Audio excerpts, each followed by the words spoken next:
कल बरोज़े बुध 6 दिसंबर बाबा साहब doctor B R. Ambedkar की बरसी के मौके पर सोशल डेमोक्रेटिक पार्टी कर्नाटक की क़यादत की जानिब से बेलगावी चलो जाथा शुरू किया गया, जो कि रियासती असम्बली के रूबरू से निकलकर बेलगाम शहर की तरफ रवाना हुआ। कल बेंगलुरु, टुमकुर, हिरियूर होते हुए ये रैली आज चित्रदुर्गा पहुंची, जिसका दूसरा दिन है। इस सिलसिले में बात करते हुए एसडीपीआई कर्नाटक के जनरल सेक्रेटरी अफसर कुडलीपेटे ने आवाम से अपील की है कि वो भी इस रैली में शरीक होकर इसका हिस्सा बने और हुकूमत तक मुतालबात पहुंचाने में साथ दें। जो कर्नाटक में कांग्रेस हुकूमत आकर तकरीबन 6 महीने गुजर गए।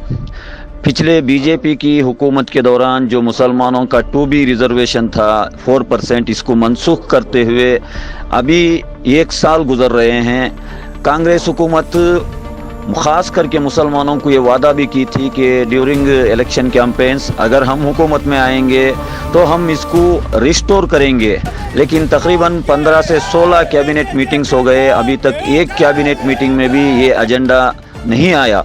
और हमारे मुस्लिम जो लीडरान हैं या एमएलएस हैं, मिनिस्टर्स हैं, ये भी इसके बारे में कोई आवाज़ नहीं उठा रहे। तो इसको social democratic party of India ये मुद्दे को लेकर दिसंबर 6 तारीख को विधानसभा के सामने से एक रैली की शक्ल में तकरीबन 10 डिस्ट्रिक्टों को होते हुए चलो बेलगाम अम्बेडकर जाता के नाम में एक जाता निकल रही है। ऑलरेडी 6 तारीख को बेंगलुरु, तुमकुर, हिरियूर होते हुए चित्रदुर्गा ये जाता पहुंचा है।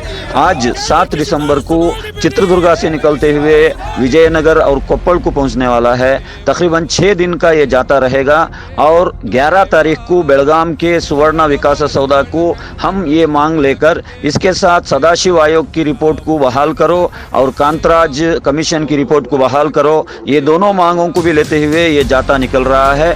तो लिहाजा कर्नाटक के सभी दलित, एससी, एसटी, ओबीसी लीडर्स, सभी प्रोग्रेसिव लीडर्स इस जाता में हमारा हाथ बटाए और 11 तारीख को याद रखें सुबह 10 बजे बेलगावी चन्नम्मा सर्कल से सुवर्ण विकास सौदा तक एक बहुत बड़े पैमाने पर जो एहतजाजी हम मुजाहिरा करने के लिए डिसीजन लिए हैं, इस मुजाहिरे में भी आप, इस एहतजाज में भी आप हमारा हाथ बटाए। जो भी हो सके बेलगाम पहुंचे 11 तारीख को। तो मैं आपसे इल्तिजाना गुजारिश करता हूं, ये हमारा कॉन्स्टिट्यूशनल राइट्स है, हमारा दस्तूरी हुकूक है, इसको हम लेने के लिए आवाज़ उठाना पड़ेगा। तो सभी आवाम हमारे इस जो कारवान में हाथ जुटाए, मैं social democratic party of India की जानिब से मैं आप सभी लोगों से इल्तिजा करता हूं।